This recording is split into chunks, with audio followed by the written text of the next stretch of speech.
Senhor presidente, senhores senadores, senhoras senadoras, o Brasil que nos vê pelas redes sociais e a TV Senado, há muito desde o início do processo eleitoral, eu não volto a essa casa e, pela primeira vez, após o início do processo eleitoral, estou de volta a essa casa. E quero fazer alguns registros, senador Cássio. Alguns registros, senador Randolph, senador Tasso.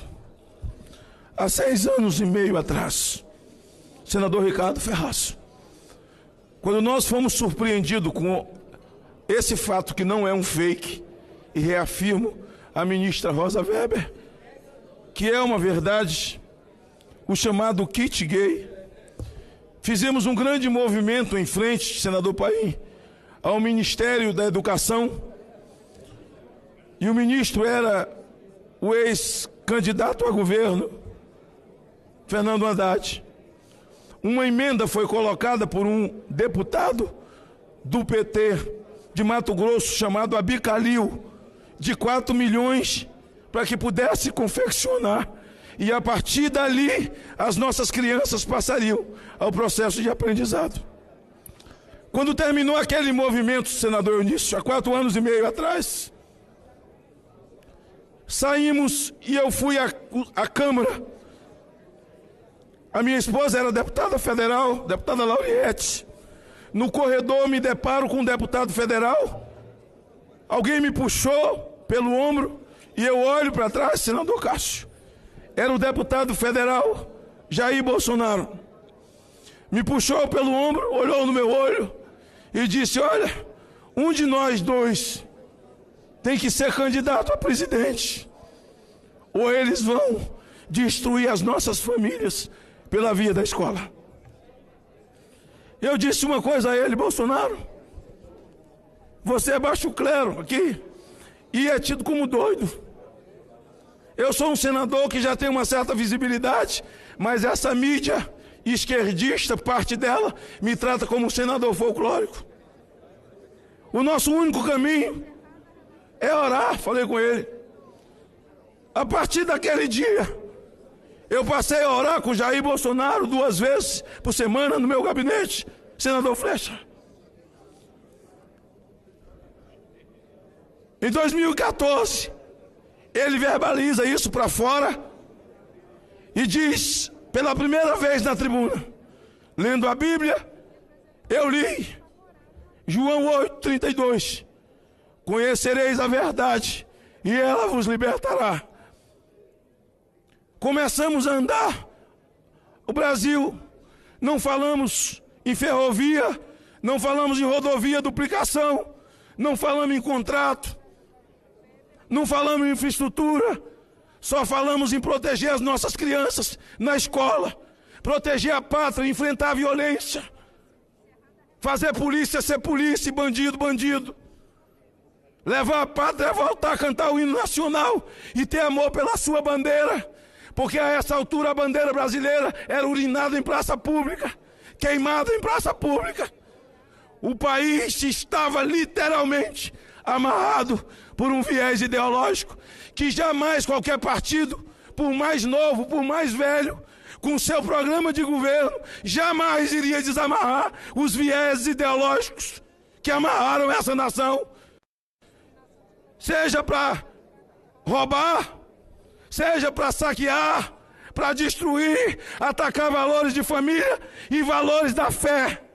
Nos últimos tempos, vimos em dezembro do ano passado, senador Cássio, o Quirimuseu, o MAN de São Paulo, as crianças sendo levadas para tocar em um homem nu e um artista que entra com a imagem da Virgem Maria em cima do pênis. Ralou a imagem da Virgem Maria, jogou em cima do pênis e lá no Quirimuseu as crianças entraram para ver a Virgem Maria com um pênis na mão, o Cristo crucificado com um pênis e um vibrador, a hóstia sagrada dos católicos cheia de palavrão, 2 homens estuprando uma ovelha, 2 brancos estuprando um negro e uma criança sendo estuprada por 2 adultos. Atacaram todos os valores amarrados por um viés ideológico, cultural chamado, e destruindo a mente dos nossos filhos, que somos de uma cultura judaico-cristã nesse país. Só fomos falar isso para o Brasil, dizer que o cidadão não pode ficar desprotegido, nem o seu patrimônio, nem a sua família. O Brasil acordou, senador Anastasia. As pessoas voltaram a se apaixonar pelo hino nacional, chorar nas ruas, verde e amarelo. Meninos, adultos, anciãos, as pessoas vieram para a rua, multidões e multidões. Dizia-se assim: eles têm militante, têm MST, eles têm CUT, eles têm as ONGs que mamam no governo, ninguém tira eles, mas o Brasil virou militante de si mesmo.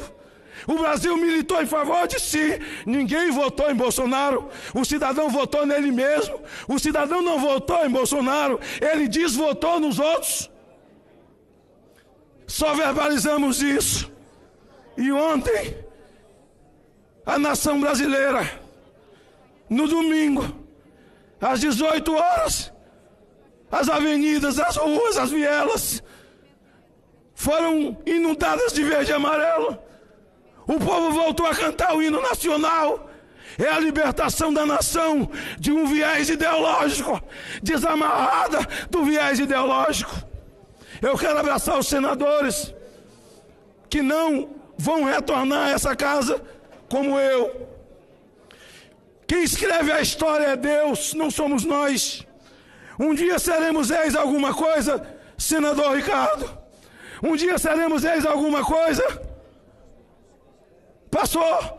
Deus escreve, a história não é nossa, é dele. Urna é só um detalhe. Você me pergunta, eu não. Eu podia dizer, olha, apareceu uma facada no caminho, senador Randolph. Tentaram matar Jair Bolsonaro. Por causa de quê?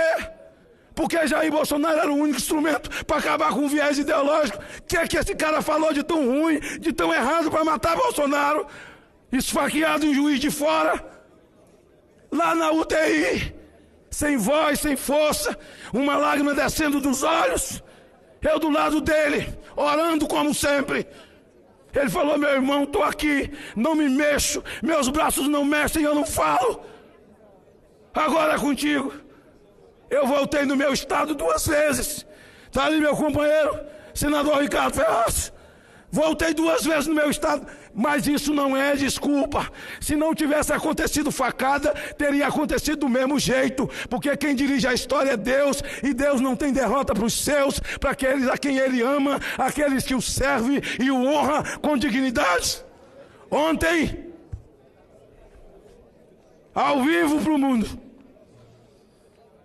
ao vir a vitória, abraçamos lá dentro. Eu disse, Bolsonaro, agora é hora de orar. É assim que começamos, é assim que vai ser. Ele falou, eu vou orar na live. Vamos orar na live, vou fazer uma live primeiro.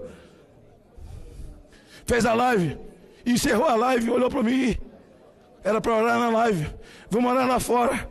Sinceramente, eu não sabia que aquilo estava ao vivo. Eu achei que era gravado, mas era um pulo para o mundo todo. E ele me dá a palavra, e eu começo a repetir essas palavras. O Brasil está livre de um viés ideológico que ninguém poderia livrá-lo senão a mão de Deus. Os mais céticos têm que entender que foi a mão de Deus. Os mais incrédulos têm que entender que foi a mão de Deus. Ou então ache uma explicação e fale para mim. Quando nós começamos a orar ao vivo, depois eu soube, senador Eduardo, que alguns comentaristas da Rede Globo diziam, isso é um mau sinal para o mundo. Mau sinal, o país é laico, mas não é laicista. Se ele fosse alguém de Candomblé, podia cantar um ponto ali que estava no direito dele. A Constituição diz que nós podemos confessar nossa fé em qualquer lugar. Ele podia ter rezado um texto ali, não teria problema nenhum. Agora, por que essa coisa contra querer tutelar a nossa fé? Não, o mundo recebeu um sinal de uma nação cristã, de um presidente da República que não se cansa de dizer que o Brasil precisa de um homem de mãos limpas, que tenha Deus no coração e seja patriota. Eu quero dizer a esses comentaristas que quando Jesus foi chamado de viado num show em Salvador, Eles podiam ter feito muita reclamação, dizendo que desrespeitaram as pessoas que foram no show. Alguns gostam e outros não, mas não falaram nada. Jesus, a rainha do céu, Jesus é viado, ninguém fez nada. Agora, porque nós oramos, faremos isso muitas vezes. Vocês vão ter que aguentar ter um presidente que vai depender só de Deus. Nós vamos continuar orando. E temos 1000 razões, e razões sobejas, para agradecer a Deus o que fez. O Deus que nos trouxe até aqui, que nos guiou até aqui, que poupou a vida de Jair Bolsonaro, que por alguns momentos fez com que a nação brasileira chorasse e visse a sua esperança esvair entre os dedos, como se Jair Bolsonaro, que verbaliza aquilo que sonha o Brasil, fosse morrer em Juiz de Fora, mas não foi. Fica algumas lições, senhor presidente. Eu lhe agradeço pela oportunidade de verbalizar nesse momento. Parte da fala que eu falei aqui, eu falei com Vossa Excelência, eu falei com o Ricardo, falei com o Cássio, falei com todo mundo. Cruzei esse país, falando em nome de Deus, cantando o hino nacional, chamando a atenção daqueles que confessam fé cristã. Essa é a maior nação católica do mundo. Bendita é a nação cujo Deus é o Senhor. O Brasil acima de tudo e Deus acima de todos.